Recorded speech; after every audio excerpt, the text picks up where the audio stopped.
If you work in either military or emergency services and you find that you're starting to experience some changes, for example, you might start having intrusive thoughts, or perhaps the anxiety has gotten pretty high, or there's some emotional numbness, for example. So there are different types of presentations that can happen.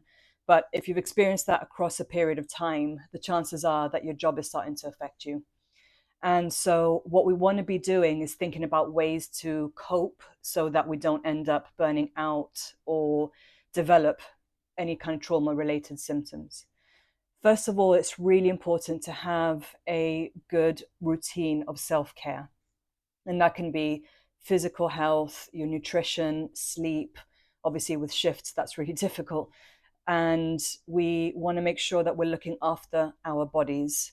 Then we want to make sure that we can have a set of breathing exercises or grounding exercises to help us when we're feeling really anxious or we're experiencing an event or an incident that we're having to be able to calm our nervous system down.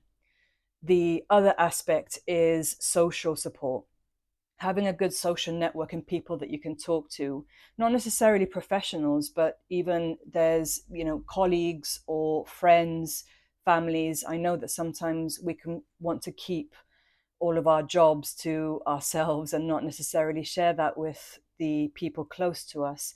But colleagues are a really good source of support. And finally, of course, if it's getting out of hand, I cannot stress this enough, but please reach out for some help because, like I've said before, the longer that you leave it, the worse that it will become. These things do not get better by avoiding them. And so we want to make sure that we're intervening as early as possible.